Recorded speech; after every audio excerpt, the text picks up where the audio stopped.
Okay, we're going to start with these things called star trackers. Basically, they're like new version EQ2s. The EQ2s, however, had aftermarket small drives that were attached and were variable, so weren't so consistent. So these are the newest kind, and basically they have the drives built into the mount, and they also have a screen where you have different options of different things. Now, I normally do Canadian prices. This is in American prices. So as you can see, they are not very cheap either. And a lot of times you might have to buy that tripod separately. So it does start to add up. Now, these are normally made for people that have DHLR cameras and then that type of thing. You can put a small telescope, 50, 60, maybe at the maximum a 70 millimeter short tube, lightweight. Beyond that, it's going to be just a bit too heavy. And yeah, so that's what a star tracker is. Okay, guys. And for you guys that don't know who I am, my name is Joe Jaguar, city astronomer. Means I am, I would say, pretty semi-professional on city observing. However, I have been to almost every zone except for the Bordeaux Zone 1 or the Black Zone. So I am very familiar with country and very dark sky. But that's, since I live in a big light polluted zone, I decided to make that my gimmick, city astronomer. Anyway, and if you guys know anybody that is interested in astronomy, send them my link. And if there are you guys watching that have not subscribed to my channel yet, why haven't you? And if you guys are on some of those different forums from the UK, the US, and somebody actually asks a question and you know I have a video about it, please share the link with them. Okay, so I think what I have here is probably way better than a star tracker. It's more, you got to get a few things maybe together for you to work it out. This is a EQ5/CG5, which is rated for about 25-pound payload, where the star trackers that you saw, most of those ones that were in the $350 range to the $500 range are like 10, 11-pound capacity. So this is more than 2.5 times. Now, a lot of people that buy that use it for their DHL camera, but this will be your next step. So if you want something that's bigger, that can hold more, and is a lot cheaper, here you go. The only downfall is going to be there is not many companies out there that actually make non-go-to mounts anymore. The only one left that I'm aware of in a EQ5, CG5 class is the Orion Skyview Pro. Now in American, I believe it's about $350 for that mount, and that's brand new. That's not too bad. I think in Canada, that's probably more closer to $475, $490. Again, this one is coming on 1.5 inch steel legs. Some of the newer models will come, in a 1.75 inch steel leg, so a little bit more beefier. This is way better than a star tracker. But again, you do got to do two things to this. And this is how we used to use it back then in the 80s, 90s, early 2000s, before the go-to craze. First, you have to buy a polar scope for here. I'm going to go back to Canadian money because that's what I'm familiar with. So that's about maybe $70 for a polar scope in here, so you can align to the North Pole. And you got to do that fairly accurate when you're doing longer astrophotography, pictures, imaging. Then you need, these slow motion controls are fine if you're doing visual, but now if you're going to be doing imaging, you need to buy aftermarket dual axis drives, and then they have hand control. What's better about those is that it comes with a hand control and it's already set to sidereal rate, and then you can go front or back with the hand control. I believe it's like 2, 4, 8, and 16 times a sidereal rate, which is the motion of the sky. Okay, so if you were to just get the polariscope and the dual axis tracking, and the dual axis tracking Canadian is probably getting close to about $200 now.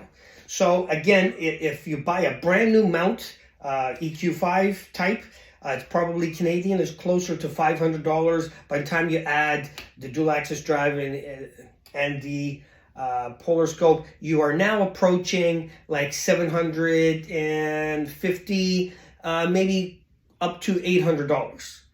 Now you might say, wow, that's a lot of money, but you like a brand new version, like let's say go to like the AVX in Canada is worth, well, it's about, well, the last time I checked, it could be even more with all the prices and everything being backlogged, that type of thing. Used to be about $1,200 Canadian plus tax. So it's going to be between $1,300 and $1,400 for an EQ5, but with go-to. So even if you buy a manual version, you're still saving a good chunk of money, but it is not a computerized mount. It is tracking, but it doesn't have the go-to features. Now, if you find this used, you can find an EQ5 used Canadian for about $250, maybe $200 to $250. Now, if you add then the dual axis drives, so you can get it a lot cheaper if you go the used route. And now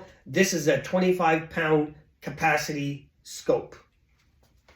Okay, one more thing you guys need to know when you want to start imaging is whatever mount you have to do astrophotography or imaging, whatever you put on top of here, the telescope, your camera, if it's a DHLR, digital, CCD, or CMOS, whatever, you got to take the weight of everything here. And that includes if you have filter wheels, a guider, or an auto guider, whatever is going to be on top of here cannot be more than half the weight that this is rated for. So if this is rated for 25 pounds, you cannot put anything on top of here that's more than, let's say, 12 pounds. And that's how it goes.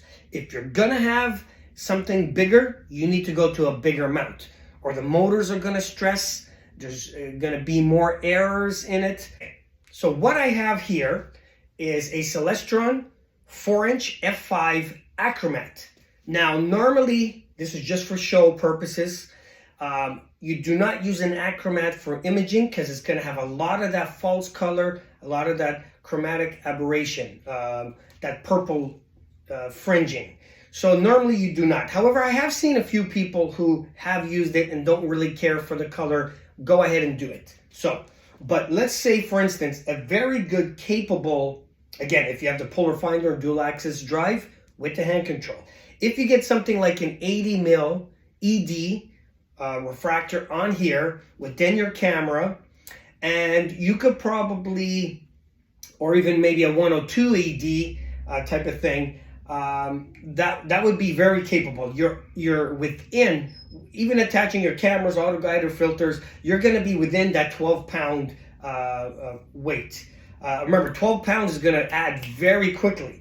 If I actually weigh this guy, I'm going to do that right now. I'll tell you what just this weighs, and then you can get an idea. Okay, guys, so just this guy here, 4-inch f5 with a 2-inch diagonal, 7.5 pounds. Of course, the rings. So by the time you add your DHLR camera, and that's probably it, you're probably just about at that 12-pound rule. What happens if you do not stick to half the rating weight of the tripod? What's going to happen is it's going to have more flexure. With imaging, because you're doing longer exposures, any millimeter movement is going to be compounded, and you're going to see it in your final image. So this is why they have that rule.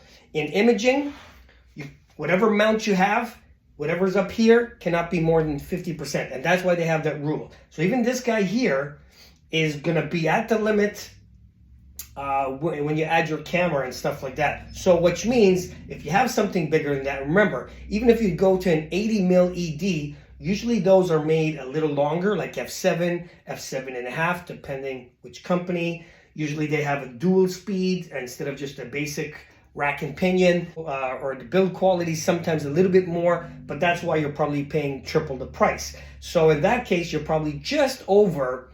Now, if you're just a couple pounds over, what you could do is just take shorter exposures, but many more shots.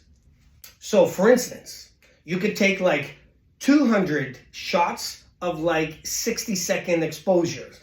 So that way, in the end, you do all the stacking, then you'll get a good shot. So if you are, I guess, getting to that limit, or you just passed that limit, just keep it even shorter, and there you go. Now, if you do have anything a little bit bigger, then you need to go to a bigger mount. Maybe like a HEQ5, which has a 30-pound rating, which means you can have 15 pounds up here, and instead of 12. So you got a few extra pounds. Now then beyond that, maybe you got to go to an EQ6, which has a 40-pound rating. That means you could have a maximum of 20 pounds up here. But an EQ6 is not, lightweight, but it is fairly popular if you have something a little bit more beefier up here. Now, let me just show you guys what was very popular when I was in the hobby, let's say in the 80s, 90s, and the early 2000s, what was like a very good rig that people used to use a lot. Two mounts that are go-to, because if that's what you want, that you could find cheap, try looking for the Meade LXD75 or the Celestron ASGT. You can normally find those in the used market, Canadian, between $300 to $400. They're not very expensive. They're an EQ5, CG5 class mount, meaning they're a 25-pound capacity. Back then, I think both those companies said 30 pounds, which was maybe stretching it a tiny bit. 25 pounds is probably most more accurate, I would say.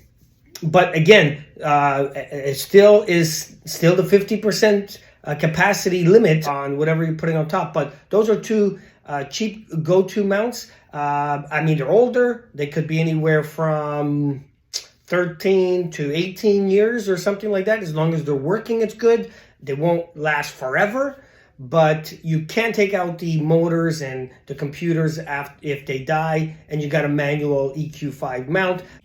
Okay, so this is something, when I got into the hobby, that was very popular. Something like an EQ6, an HEQ5 type of thing with an 8-inch Schmidt Cassegrain telescope. And then you would put up here a like 60 millimeter, 70 millimeter max, because you don't want to go too big, refractor. And that one could be an Acromet, it doesn't matter. And what you're going to do is guide on that one on a star, and then you would follow whatever star you're guiding on. These days they have everything automated, so it's 10 times easier, but that's how you did it back then.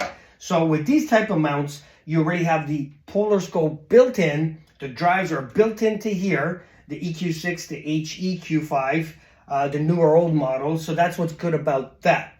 So, and that's this was one of the most popular telescopes for imaging, visual as well back then. You could put a focal reducer on here, making it, instead of 2000 millimeter focal length, to about 1300. And again, it's the same thing. Whatever camera you're using, it still was that 50% capacity, whatever this was up here still, but that's what it was, a very popular imaging rig back then. I thought I'd show it to you guys, but that's it. Just wanted to add that you could also find these mounts. Now, these are the older mounts that are not go-to. They're the non-go-to version. So again, it will track and guide as long as you polar align this guy, and maybe that's all you need, but they do have the go-to versions. Of course, they do cost more, and you need that go-to alignment procedure. So if you don't even want to bother with that, polar align the motors, turn it on, and then it's already tracking at sidereal rate. Stay to about a minute exposure type of thing. I mean, you could play around. You could try a 3-minute exposure, And if you see star trailing, a little bloatiness, the stars are not pinpoint, do 2 minutes, then minute and a half, until you find whatever time it is, and then just do multiple stackings of that. Some people do 200 shots, and that's why imaging sometimes can take the whole night. And if one thing goes wrong, you forget the dust cap on, it dews up, it gets cloudy, or you forget to turn on your camera, or it dies, or whatever. Your mount stops working, the batteries die if you're using a power tank. That's it. That whole night was wasted. But that's some of the joys or some of the headaches you get with that. So that's it, guys. Like, comment, and subscribe. For you guys that are not subscribed, hit the button below. Share my link with other people. If you're on the forums, pass on my link to them as well. And I will see you guys. Oh.